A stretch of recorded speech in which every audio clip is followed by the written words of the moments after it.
Bienvenidos al podcast de You Trading, el portal con el mejor contenido para traders. Buenos días y bienvenidos a una emisión más de la Esquina del Trader. Mi nombre es Oscar Granados. Hoy y a lo largo de las próximas semanas haremos un recuento de lo mejor de esta quinta temporada en la que hemos tenido algunas entrevistas muy interesantes. Entre ellas, una conversación con Máximo Charmelli, profesor de economía de la Deusto Business School. Máximo nos habló sobre los efectos económicos de la subida de tipos de interés que se está dando en diversas economías del mundo. La decisión de subir los tipos de interés, que en economía llamamos una política monetaria restrictiva, es el equivalente a como dar un freno a la economía. De alguna forma, la decisión que está tomando la Reserva Federal no es que quiera ralentizar la economía, sino que de repente se haya disparado lo que es la inflación. Entonces, cuando la inflación se dispara, es decir, cuando la economía se sobrecalienta y el nivel de precios sube, pues eso indirectamente determina un problema y el problema es que el Banco Central tiene que controlar esta subida de los niveles de precios. Nosotros decimos en economía, y es como la piedra miliar de los grandes presidentes de la Reserva Federal en Estados Unidos o del Banco Central en Europa, que la inflación tiene que estar un poco por debajo del 2% o rondando el 2%. Y ahora mismo hemos visto que en Estados Unidos pues, la inflación se ha disparado al 8,5%, en Reino Unido al 9%. En España hemos rondado casi el 10% durante los primeros meses del año. Pues, en definitiva, la Reserva Federal, al ver un nivel de inflación tan elevado, lo que tiene que hacer es hacer que se ralentice el crecimiento de los precios, es decir, el IPC, la inflación. ¿Y cómo se hace? Pues se tiene que reducir la cantidad de dinero que circula en una economía. Como el tipo de interés representa el coste del dinero, pues lo que hace la Reserva Federal es subir el coste del dinero, de forma que se desincentiva de alguna manera lo que es la utilización del dinero y de alguna forma pues el dinero se quede más atrapado, por ejemplo, dentro de los bancos. Esta es la idea, ¿no?, básica o la idea casi intuitiva que podríamos ver cuando hablamos de esos temas. Y este tipo de política, como decíamos anteriormente, se llaman políticas monetarias restrictivas porque lo que procuran hacer es restringir la cantidad, reducir la cantidad de dinero que circula en una economía y pasan por una subida de tipos. De lo contrario, si al revés se quiere dar un empujón a la economía, es decir, se quiere inyectar más dinero, pues se tendrían que reducir los tipos de interés, cosa que, por ejemplo, se ha hecho durante los años pasados, sobre todo se suele hacer en momentos de crisis financiera, es decir, en momentos de recesiones para poder salir y para poder hacer que la economía vuelva a reactivarse. Pues podríamos decir que a la gran pregunta ¿por qué el Banco Central, la Reserva Federal de Estados Unidos ahora mismo está subiendo los tipos? Podríamos decir porque de repente la inflación se ha disparado. Y una inflación que en el caso de Estados Unidos surge de una demanda que también ha crecido, porque hemos tenido una subida de los salarios y en Europa también, y en Estados Unidos esto se ha dado también, ese efecto, pues hemos visto y hemos vivido una subida del coste de las materias primas. Ambos efectos en Estados Unidos, más bien solo el segundo, es decir, la subida de las materias primas en Europa, han hecho disparar la inflación y los bancos centrales pues están tomando las medidas correspondientes. Máximo, ¿qué tipo de efecto tiene esta subida en los consumidores? Claro, cuando los bancos centrales deciden subir los tipos de interés, esto al final acaba encareciendo lo que es el coste del dinero. Entonces, realmente, tanto los consumidores como las empresas, a la hora de acudir, por ejemplo, a las entidades financieras para, por ejemplo, pedir un préstamo o una línea de crédito para hacer una inversión en una empresa o para el crédito al consumo, simplemente los consumidores, pues todo este coste del dinero y su coste se encarece.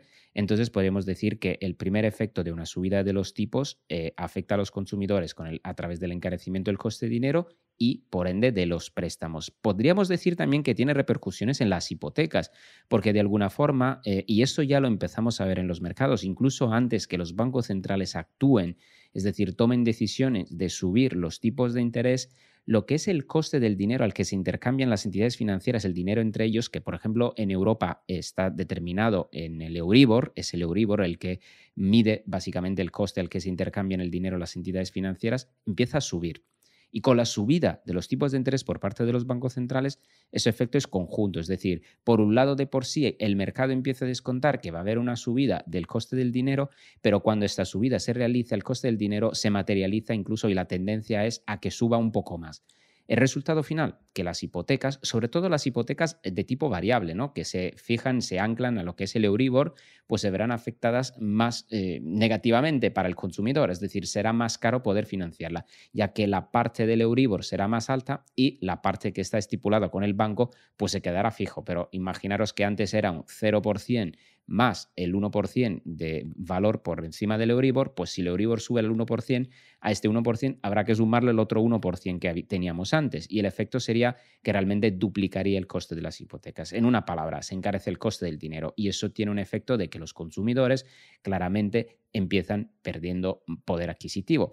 Y parece paradójico porque hemos dicho que los bancos centrales suben los tipos de interés porque hay una inflación que se empieza a disparar, que hace perder poder adquisitivo a los consumidores, pero la misma subida del tipo de interés que lo que procura es de alguna forma aliviar la subida de la inflación, pues tiene una derivada, por ejemplo, en las hipotecas que determina que, por ejemplo, en algunos hogares, pues aparentemente lo que se lucha por un lado, que es la inflación, pues crezca por otro lado a través de las hipotecas. Así que eso es el gran problema, el encarecimiento del coste del dinero. Repito, que al mismo tiempo es la solución de otro problema que es el dispararse de la inflación. También estuvo con nosotros en esta temporada Daniel Velandia, director de investigaciones económicas de Credit Corp Capital. Con él conversamos sobre los retos económicos a los que hace frente el nuevo gobierno de Colombia. Aquí una parte de la entrevista. Daniel, para ponernos en contexto, ¿cuál es el panorama actual de la economía colombiana tras el impacto de la pandemia? Bueno, la economía colombiana tuvo una contracción relevante en el año 2020, cercana al 7%, muy alineada con el promedio de la región, pero el país ha sido uno de los que mejor comportamiento ha tenido a partir del 2021. De hecho, la economía registró uno de los crecimientos más altos de Latinoamérica, creciendo 10.7 el año pasado. Y para el 2022 las expectativas son bastante favorables con crecimientos cercanos al 6% estimados. La realidad es que, por supuesto, la economía colombiana enfrentó el impacto de los cierres, de las cuarentenas por cuenta del COVID, pero asimismo el país pudo abrir relativamente rápido su economía. Una de las potenciales explicaciones que nosotros vemos para que haya podido suceder esto es que recordemos que Colombia tiene muchas ciudades intermedias y grandes.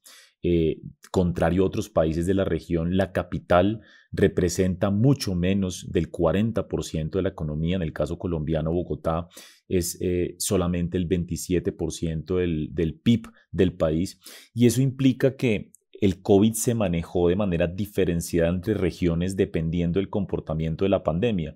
Muchas regiones pudieron ir abriendo de manera relativamente rápida porque el impacto del COVID fue relativamente diferenciado a sí mismo. Entonces, el manejo de la pandemia fue realmente extraordinario. Incluso eso se ha mencionado por diversas entidades a nivel internacional, y nos ha permitido recuperarnos más rápido. Pero adicionalmente, estamos hablando de algunos factores adicionales como el incremento sustancial e inesperado, diría yo, de los precios del petróleo que se está irrigando a lo largo del territorio nacional. Y algo muy importante que quisiera destacar es que las remesas han sido un factor determinante en la recuperación económica. Colombia logró casi 3 puntos del PIB de remesas el año pasado, algo histórico. Lo normal es cerca de 2 puntos del PIB, así que Colombia se ha vuelto uno de los países, después de México, con mayor recepción de remesas de familiares de residentes colombianos en el exterior, y eso también ha ayudado muchísimo. Entonces, todo lo que tiene que ver con consumo, todo lo relacionado con el petróleo, y esto también derivándose en un mayor gasto público ha permitido que Colombia se posicione en un buen lugar dentro de la recuperación de la región. ¿Qué reformas son las que necesita el país con mayor urgencia? Bueno, pues son muchas, pero las prioritarias en nuestra opinión pueden ser dos. Una reforma tributaria. La buena noticia es que la mayor parte de candidatos a la presidencia reconocen que se requiere una reforma tributaria, no solamente para lograr implementar eventualmente cualquier plan de gobierno propuesto por los mismos candidatos, sino porque tras la pandemia el gobierno colombiano, como todos los gobiernos, tuvo que aumentar el gasto público. Los ingresos en diversos frentes cayeron y el déficit en Colombia, el déficit fiscal es bastante alto. Estamos hablando que este año el déficit va a cerrar por el lado del 6% del PIB, que es uno de los más altos de la región. Entonces, más allá de cualquier gasto adicional que se quiera implementar por parte del nuevo gobierno, la realidad es que hay que hacer una reforma tributaria para estabilizar la deuda pública, que hoy está en niveles considerablemente altos, bordea el 63% del PIB. Así que una reforma, ojalá estructural, llevamos muchísimos años en Colombia hablando de la necesidad de una reforma estructural, hemos hecho casi que una reforma cada 2 años desde el año 91. Eso implica la necesidad de realmente una reforma estructural profunda al sistema tributario, que permita consolidar las cuentas fiscales y evitar problemas de endeudamiento, de sostenibilidad de la deuda en el futuro. Entonces, esa es una reforma importante que se debe hacer. Y la otra es la del mercado laboral. Lamentablemente, Colombia mantiene una situación compleja de cierta precariedad en el mercado laboral.